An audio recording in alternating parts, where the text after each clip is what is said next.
ওরে বেটি ফাতেমা, আমি কথা দিলাম আমি তোমাকে দেখার জন্য তোমার শ্বশুর বাড়ি যাবো রে মা। ফাতেমাকে বিদায় দিলেন বাবা। হাইরে নবী নন্দিনী ফাতেমা এক পা দুই পা করে যেন শ্বশুর বাড়িতে পৌঁছে গেল। বাবা কেতাবে লিখছেন, কোনো কেতাবে লিখছেন ভোরের সময়, আর কোনো কেতাবে লিখছেন সন্ধ্যার সময়।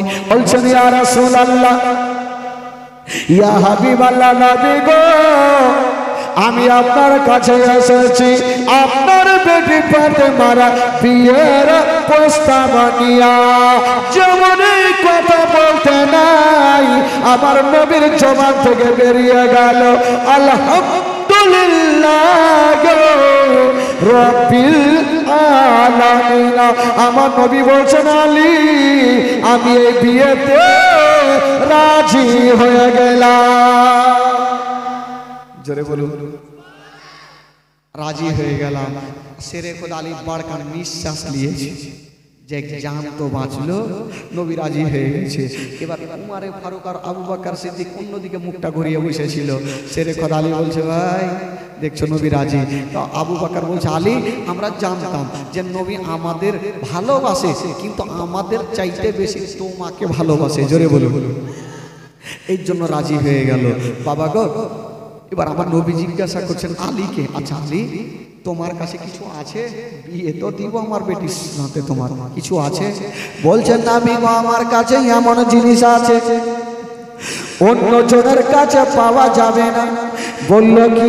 বলো নবী গো, আমার কাছে দিনের নবী মুস্তাফা আছে, আমার কাছে মুমিনার কলেজা টুকরা আছে, আমার কাছে আব্দুল্লাহর নয়ন তারা আছে। আমার নবী বলছেন আলী আমি তো আছি, আর কিছু আছে তোমার বিক্রি করার? বলছে নবী গো, আমার কাছে একটা লোহার পোশাক আছে, যে পোশাকটা পরে যুদ্ধের ময়দানে আমি যুদ্ধ করি। বলছে আলী যাও ওটাকে বিক্রি করে দাও। শেরে খোদা আলী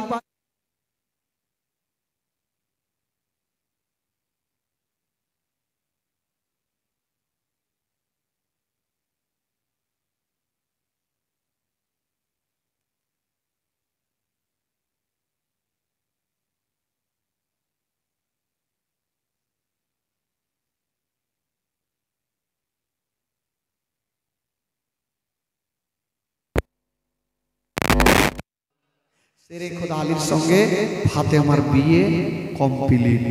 বাবা গো, আমার ভাইরা, আজকাল যখন বিয়ে হয় তো বরযাত্রী কি বলে, বরযাত্রী বলে না, এই যে ছেলেদের বাড়ি থেকে যে লোকজন আসে, এসে সুন্দর করে সাজন গুজন করে নিয়ে যায়।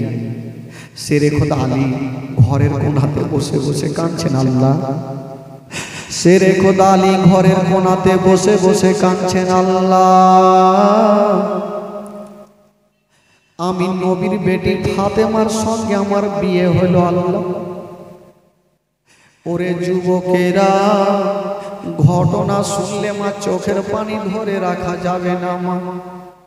শেরে খোদা আলী বলছেন আল্লাহ গো, আমি একজন নবীর বাড়ির চাকর, আমার বাড়ি নাই ঘর নাই, আমি ফাতেমাকে কোথায় নিয়ে যাব গো আল্লাহ?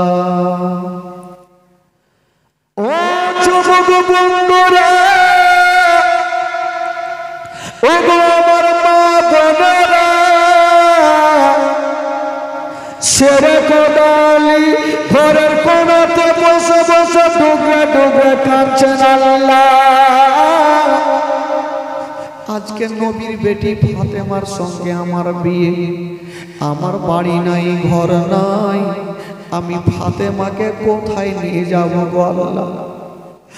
বাবা গো, চোখের পানি থামে না, আল্লাহর দরবারে দুইখানা হাত তুলেছেন আল্লাহ, আমি ফাতেমাকে কোথায় নিয়ে যাব?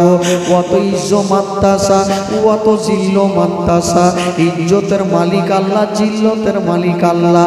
একটা খোদার বান্দা চলে আসিল, বলছেন ইয়া রাসূলুল্লাহ, নবী গো, আপনার বেটি জামাই তো কোনো ঘর বাড়ি নাই, নবী গো আমাকে আল্লাহ কয়েকখানা ঘর দিয়েছে, আপনার বেটি জামাইয়ের জন্য একটা ঘর আমি রেখে দিলাম, যতদিন থাকবে তাতে কোনো ভাড়া লাগবে না। আমার নবী রাজি হয়ে গেল। শেরে খোদা আলী ফাতেমাকে নিয়ে যাবেন বাবা। ও গো মা, যেই ফাতেমার হাতে হবে জান্নাতি নারীদের সর্দারি জান্নাত যাবে মা। ওই ফাতেমা যখন শ্বশুর বাড়ি যাওয়ার জন্য রেডি হচ্ছেন বাবা, ফাতেমার চোখ দিয়ে যেন পানি থামলো না, ফাতেমা যেন ডুবরে ডুবরে কাঁদতে আরম্ভ করেছেন। হায়রে নবনন্দিনী ফাতেমা,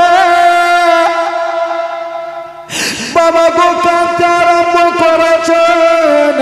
আমার নবী বলছেন, মা ওরে বেটি ফাতেমা, তুমি কাঁদছো কেন রে মা? তুমি চোখের পানি ফেলিও না, আমি সব সহ্য করিব মা, তোমার চোখের পানি সহ্য করব না। ফাতেমা তুমি কাঁদছো কেন মা? আব্বা গো, আব্বা আমি কাঁদছি কেন জানেন আব্বা? আব্বা গো, আজকাল যখন বেটিরা বাপের বাড়ি থেকে শ্বশুর বাড়ি বিদায় হয়, ওই বেটিকে নিজের মা বুকখানে জড়িয়ে ধরে গালে মুখে চুমা দেয়।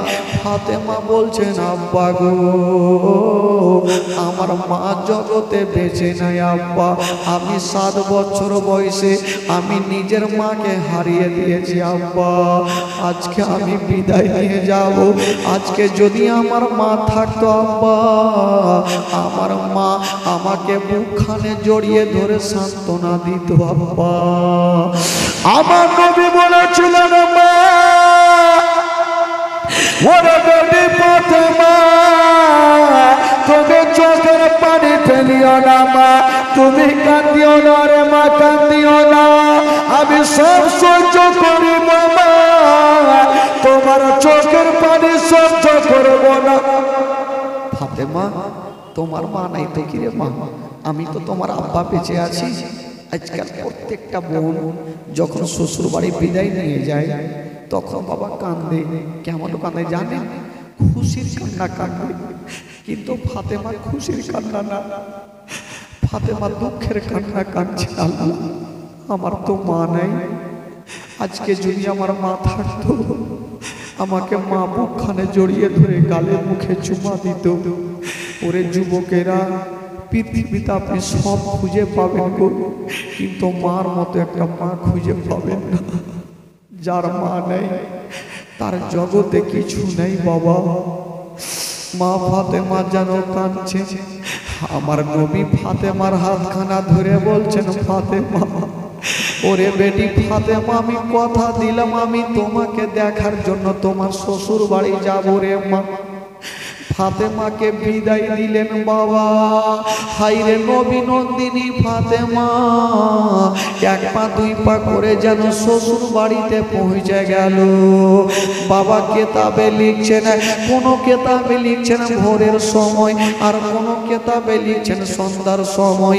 ওই ফাতেমার গেটে আমার নবী যেন ডাক দিতেছে। ফাতেমা চোখটা খুলেছে, কানটা খাড়া করেছে। আল্লাহ গো, এটা তো আমার বাপের গলা লাগে, আমার বাবাকে 5টা মিনিট না দেখলে থাকতে পারে না। হায়রে নবী নন্দিনী ফাতেমা, কোন ফাতেমা ছিলেন বাবা, তার জীবনী আপনারা শুনছেন বাবা। ওই ফাতেমা ভাবছেন, আল্লাহ আমার আব্বা আমাকে 5টা মিনিট না দেখলে থাকতে পারে না। ওই নবী নন্দিনী ফাতেমা যেমন দরওয়াজা খুলেছেন বন্ধুরা, দরওয়াজা যেমনই খুলেছেন, অন্য কেউ নাই। দেখছেন আমার নবী দাঁড়িয়ে আছেন, আর নবীর চোখ দিয়ে ঝরঝর ঝরঝর করে পানি। ফাতেমা বলছেন, আব্বা, আব্বা গো, আপনি আমাকে না দেখলে থাকতে পারলেন না বা চলে আসলেন। ওরে বেটি ফাতেমা, ওরে মা, একবার আমাকে তোমার ঘরে নিয়ে চলো মা। বাবা আমার নবী গেলেন, বেটি ফাতেমা রে আমাকে এক লোটা আগে তুমি পানি দিয়ে দাও মা। ফাতেমা ঘরে গেল আর এক লোটা পানি এনে আমার নবীকে দিল।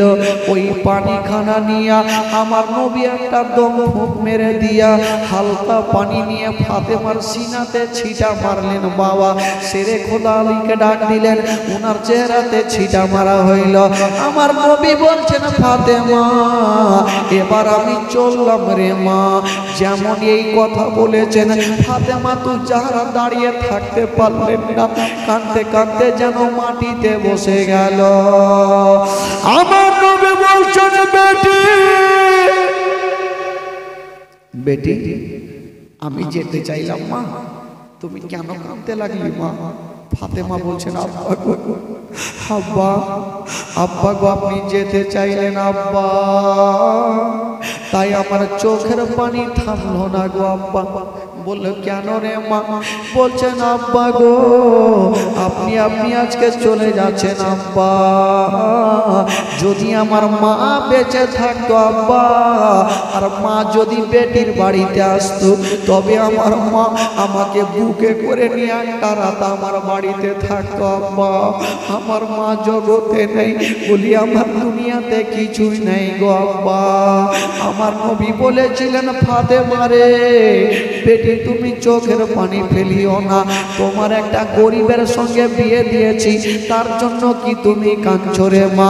আব্বা গো সেটার জন্য কান্দি না, তবে বলে দিলাম মা আলী গরিব হতে পারে রে মা, কিন্তু আলীর সঙ্গে কাউরি তুলনা করা যাবে না। আলী এমনই একটা ছেলে তার সঙ্গে কাউরি তুলনা করা যাবে না রে মা। ওরে বেটি ফাতেমা তুমি থাকো রে মা। ফাতেমা যেন ডুগরে ডুগরে কাঁদতে আরম্ভ করেছে না। বলছেন আম্মা গো ও গো যুবক বন্ধুরা, ও গো আমার মা বোনেরা, হরির নবী নন্দিনী ফাতেমা কাঁদছেন আর বলছেন আব্বা আব্বা গো একটা কথা বলবো আব্বা, আপনি একটা রাত আমার বাড়িতে থাকবেন আব্বা, একটা রাত। বলছেন ফাতেমা আজকে থাকা চলবে না রে মা, আজকে আমি থাকবো না রে মা, আমি কথা দিলাম কয়েকদিন পরে তোমার বাড়ি আসবো রে মা। হাই রে নবী নন্দিনী ফাতেমা বাবা গো আব্বাকে বিদায় দিলেন। বাবা আমার নবী চলে গেলেন আর যেমনই গেলেন বন্ধুরা শেরে খোদা আলীর সঙ্গে ফাতেমার যেন ঘর সংসার শুরু হয়ে গেল। আর যেমনই ঘর সংসার হলো বাবা তিনটা হলো বেটা আর তিনটা হলো বেটি। জোরে বলুন সুবহানাল্লাহ। তিনটা হলো বেটা আর তিনটা হলো বেটি, টোটাল কটা হলো ভাই? 6টা। তবে বেটাগুলার নাম কি? বেটাগুলার নাম হইল ইমামে হাসান, ইমাম হুসাইন আর ইমামে মুহসিন। আর বেটিগুলার নাম হইল জাইনাব, উম্মে কুলসুম আর রোকাইয়া। বাবা গো তিনটা হলো বেটা তিনটা হলো বেটি। তবে বাচ্চা কালে রোকাইয়া আর বেটাদের মধ্যে মুহসিন দুইজন ইন্তিকাল করেছেন। বাবা গো সকলে পড়ুন ইন্না লিল্লাহি ওয়া ইন্না ইলাইহি রাজিউন। 6 জন থেকে বাবা 2 জন বাদ হলো, থাকলো কয়টা? 4টা। 2টা থাকলো বেটা আর 2টা থাকলো বেটি। এই বাবা জীবনে এখান থেকে লাইনটা শুরু হচ্ছে। বেরাদার বন্ধুগণ বাবাজি ইমাম হাসান হুসাইন দুনিয়াতে চলে আসলেন। বাবা মার কাছে থাকতে লাগলেন, কথা বলতে লাগলেন, হাঁটতে লাগলেন, ঘুরতে লাগলেন, শিক্ষা কি বলে নানার কাছে থাকছেন, মায়ের কাছে থাকছেন, বাপের কাছে থাকছেন। বাবা গো দোনো ছেলের ঘটনা বলে শেষ করা যাবে না। একদিন দোনো ভাই সিলটে লেখা লিখেছেন। সিলট বুঝলেন? সিলট কি বলে আপনাদের ভাষায়? সিলটি বলে। আছে আজকাল সিলট আছে জগতে, কিছু কিছু আছে, মানে আগে যুগের যত বয়স্ক লোক আছে সবাই সিলটে পড়েছে, লেখা করেছে। তবে এখন আর নাই, এখন উঠে গেল, কিছু কিছু আছে। তো ইমাম হাসান হোসেন সিলটে লিখেছেন ভাই, জানেন মারাত্মক ঘটনা। ইমাম হাসান বলছেন ভাই হোসেন তুমিও লিখেছো আমিও লিখেছি, তোমার থেকে আমার লেখা বেশি ভালো। আর ইমাম হোসেন বলছে তোমার মাথা খারাপ, তোমার থেকে বেশি আমার ভালো। আজকাল বাচ্চা ছেলেরা জিদ ছাড়ে না, বাড়িতে ভাই ভাই ঝগড়া লাগায়, মারপিট লাগায়, যে আমার লেখা ভালো, হয় বলবে আমার লেখা ভালো। ইমাম হাসান বলছে ভাই আমার লেখা ভালো, আর ইমাম হোসেন বলছে না আমার লেখা ভালো। তো যখন দুইজনে কম্পিটিশন লাগালো, ইমাম হাসান বলছে ভাই এক কাজ করো, যখন তুমি তোমার লেখা ভালো বলছো, আমি আমার লেখা ভালো বলছি, চলো তবে মায়ের কাছে চলো, মা বিচার করবে কার লেখা ভালো। আহা দেখেন বেরাদার কি করে বিচার হয়। বেরাদার বন্ধুগণ, বাবাজি আমার শোনো মা, হিয়ারা দুইজন ভাই বাবা গো গুটি গুটি পায়ে মার কাছে পৌঁছা গেল। ও চৌধুরী মা, ও গো মা, আমরা একটা প্রশ্ন নিয়ে এসেছি মা, দুইখানা সিলট রেখে দিয়েছে না, বলছেন মা গো এটা আমার লেখা আর এটা আমার ছোট ভাইয়ের লেখা, বলে দেন মা কার লেখা ভালো। মা কার লেখা ভালো? মা আজকাল যদি মা বোনেরা হইতো তো এই প্রশ্নের উত্তর সেকেন্ডের মধ্যে দিয়ে ফেলতো, বলে যারে বেটা যা, বড় বেটার লেখা ভালো, ছোট্ট বেটা কষ্ট করুক দুঃখ করুক দেখার কিছু নেই। মা ফাতেমা তো যারা দুনো বেটার চেহারার দিকে দেখছেন, এখন যদি আমি বলে দিই যে আমার বড় বেটার লেখা ভালো, তো ছোট্ট বেটা তো মনে কষ্ট পাবে। আর যদি বলি যে ছোট্ট বেটার লেখা ভালো, তো বড় বেটা কষ্ট পাবে। কোনটা বেটাকে দুঃখ দেব আর কোনটা বেটাকে খুশি করব? ফাতেমা তো যাহারা চিন্তা করছেন আল্লাহ আমি কাকে ভালো বলবো কাকে মন্দ বলবো, ওই ফাতেমা তো যাহারা বলছেন ওরে লাডলা দুলারা, ওরে কলেজার পাড়া, ওরে নয়নের তারা, চাওরে বেটা চাও, তোমরা এমন প্রশ্ন করেছো বেটা, এই প্রশ্নের উত্তর আমি দিতে পারবো না। জোরে বলুন বেটা, এই প্রশ্নের উত্তর আমি পারবো না। মা এত সোজা প্রশ্নের উত্তর কে দিতে পারবে? বলছে যা বেটা, এই প্রশ্নের উত্তর দিতে যদি পারে তোমার আব্বা শেরে খোদা আলী পারবে। এরা দুজন ভাবলো তাহলে বাবার কাছে যেতে হবে। এরা দুজন ছিল দুইখানাকে নিয়ে বাবা গো পৌঁছে গেলেন শেরে খোদা আলীর কাছে। জমরে পৌঁছে গেছেন বন্ধুরা, দুইখানা ছিল বাপের সামনে রেখে দিয়েছেন আর বলছেন আব্বা গো এটা আমার লেখা, এটা হলো ছোট ভাইয়ের লেখা, বলে দিন গো আব্বা কার লেখা ভালো। বলছে আরে বেটা তোরা কি তোর মার কাছে যাসনি? বলে আব্বা গিয়েছিলাম, মা বলতে পারেনি। শেরে খোদা আলী বুঝে গেল ফাতেমা কেন বলেনি, কারণ ফাতেমা তো বলে দিতে পারতো। শেরে খোদা আলীও ভাবছেন আল্লাহ আমি কোনটা প্রশ্ন ভালো বলবো কোনটা মন্দ বলবো।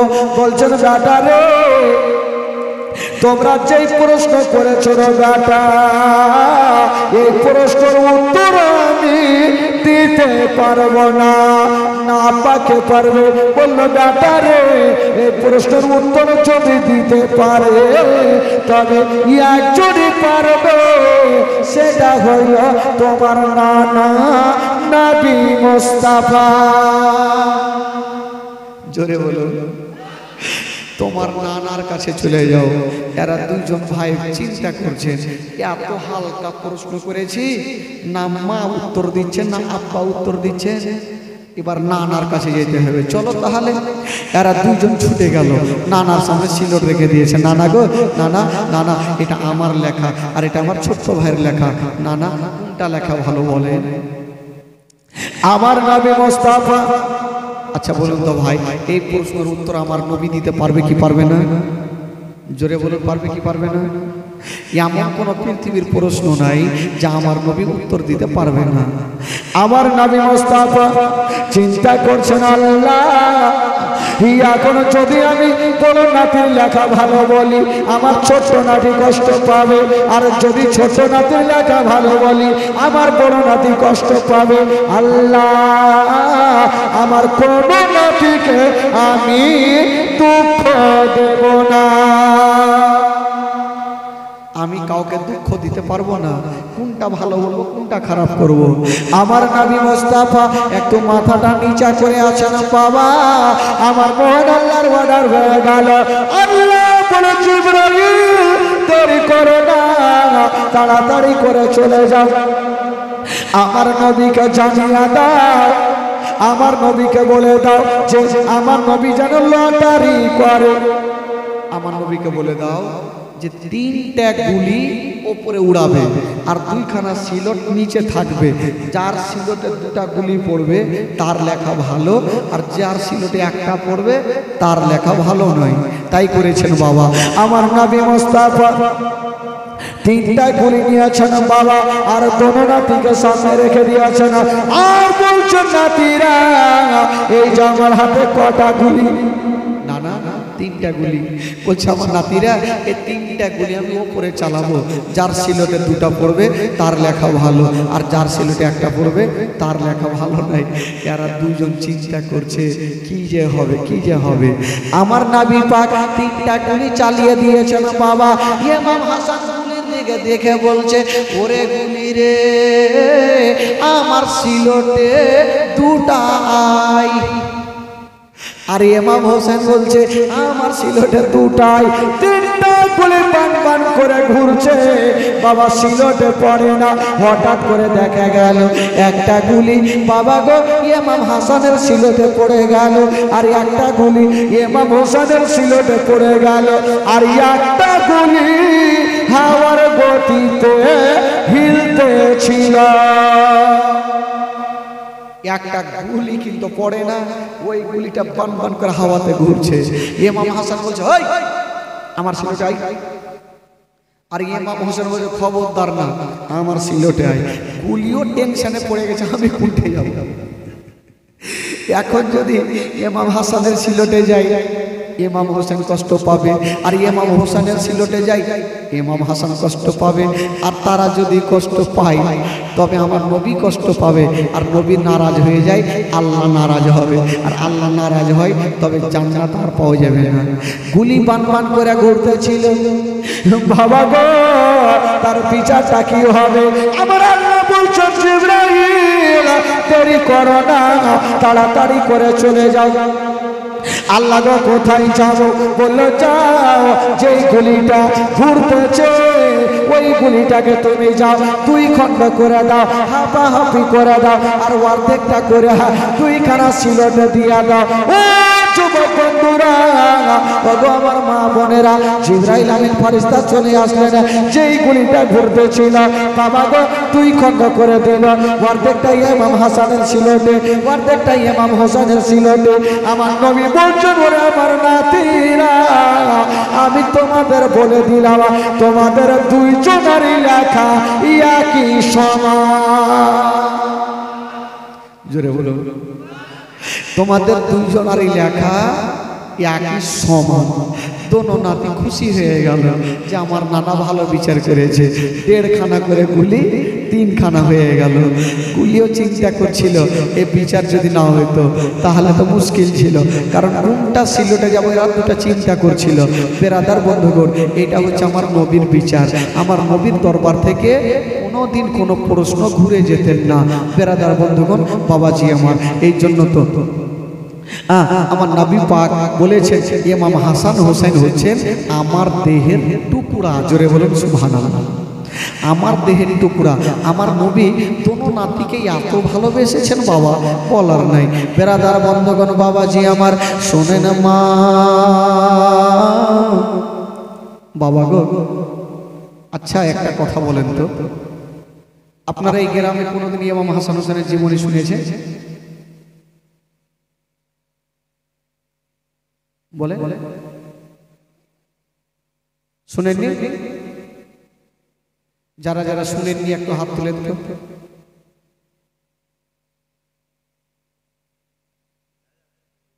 যারা যারা শুনেনি তারা হাত, যারা শুনেছেন তারা হাত তুলে দেখান তো। যারা শুনেছেন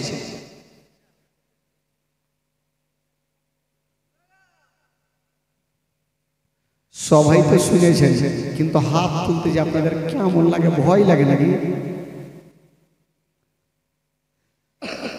হাত তুলতে তো ভাই পয়সা লাগে না। আমি তো জানি যে আপনাদের এলাকায় কি বলে কালিয়ে চোখের মাটিতে মানে প্রচুর জীবনী হোক জালসাতে হোক লোক হয়, কিন্তু আপনাদের এইখানে যে কেন এরকম আমি নিজে বুঝতে পারিনি। ঠান্ডা পড়ে যাওয়ার কারণে, আর ঠান্ডা কি আর যে এসে পড়েছে। আর জালসা চলাকালীন যদি কেউ উঠাউঠি করে তো বক্তার মিজাজ খারাপ হবে কি হবে না ভাই? এক জায়গাতে জালসা চলছে জানেন, চলছে চলছে আর একটা লোক মিডিলে বসে আছে, ওকে প্রচুর হারে লেগেছে পায়খানা। ও মাথা তুলেছে ভাবে আর মৌলানা জালসা জমেছে, মৌলানার আগের মাথায় ওকে দেখেছে আর দেখে বলছে ই ভয় বসে গেছে। সব থামা যাবে ভাই, পায়খানা থামা কিন্তু মুশকিল আছে। আবার 10 মিনিট বরাবর মাথা তুলছে, মৌলানা বলছে আবার বসে গেছে। এই চিন্তা করলে কোন মৌলবীর জালসা শুনতে আসলাম রে ভাই যে পায়খানা বন্ধ করে দিলে। বাড়িতে ঘুমাইতাম ভালোই ছিল, হঠাৎ করে কারেন্টটা কিন্তু চলে গেছে, এই ভাবছে বন্ধ করে ভাগবে। এই উঠা সামনে চলে এসছে, চতুর্দিকে লোক উঠে যাবে তো দেখছে স্টেজের পাশে 8 নম্বরের জুতা পরেছিল, এই জুতাতে কাম সেরে দিয়ে যা মিডিলে বসে গেছে। মাওলানা সাহেব এ বান্দা সারা রাত থাকবে, ভাগবেন না। আর আসলে জানেন ওই জুতাটা সাধারণ লোকের ছিল না, যে মাওলানা জালসা করছিল ওরই জুতা। মাওলানা শেষ জালসা শেষ করে যেমনই নিচে নেমে পা ভরেছে তো খাঁচা খাঁচা উঠেছে। এই কুণ্ঠে থেকে শীত এলো রে ভাই। তো ভাইরে এরকম যদি লাগে তাহলে যাবে, না হলে আপনারা কেউ যাবেন না। খোদার কসম ভাই আজকে কানাবো, আজকে চোখের পানি ফেলতে হবে। আর আহলে বাইতের মহব্বতে একটা ফোঁটা কেউ যদি চোখের পানি ফেলে দিতে পারে আমার নবী খুশি হবে, আর নবী যদি খুশি হয় আমার আল্লাহ খুশি হবে। বেরাদার বন্ধুগণ, বাবাজি আমার